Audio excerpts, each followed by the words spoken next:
No-till is just simply the idea that we're planting a seed into soil through residue without inverting the soil.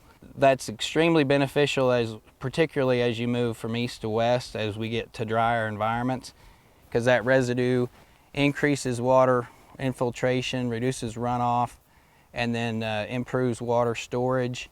Ultimately, we want to try to protect that soil from erosion to me is the major goal for Oklahoma. Dr. Jason Warren and Dr. Randy Taylor looked into the historical trends of tillage in Oklahoma going back to the Dust Bowl days.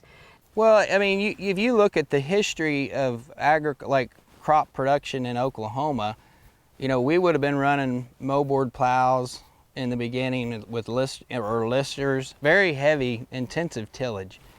And you know, I grew up in western Oklahoma, and I know where people ran plows when I was a kid in the 90s, and they no longer run moldboard plows.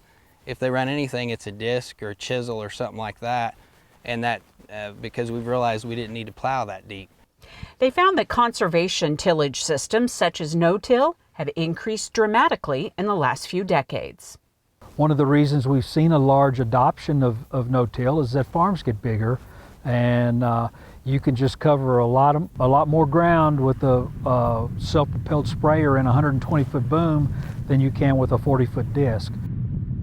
We see a lot of double crop soybeans, and that would be challenging under a conventional tilled system in our environment because the soil would dry out so fast in late June, early July. But under no-till, we can maintain that moisture at the surface to germinate the crop.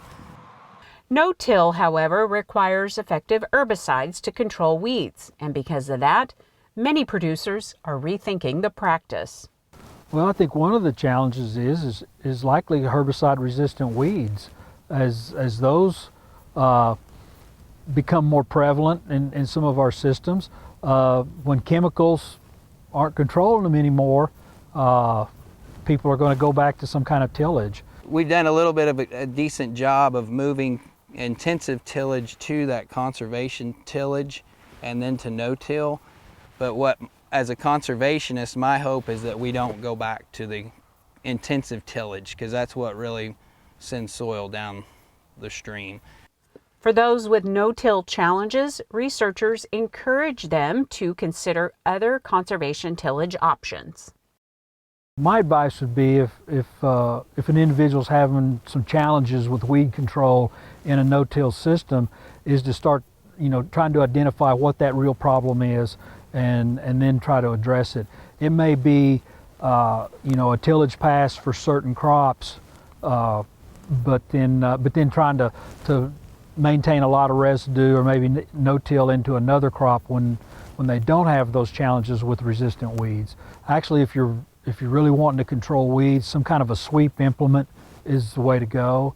We've got a lot of those available to us now. Not our big 5-foot sweeps that we used to pull around quite a bit in western Oklahoma, but there's some low lift 26 to 24-inch sweeps that you can run at a fairly decent speed with, that really undercut the weeds and give us pretty good weed control. The no-till management is an outstanding, practice for a variety of reasons, but we have to figure out how to control some of these weeds, because we can talk about conserving the soil for the future, but in the future, if we can't kill weeds, then what have we done? If you have a question about no-till or herbicide resistance, be sure to contact your local county OSU Extension office. We have a link to those offices at sunup.okstate.edu.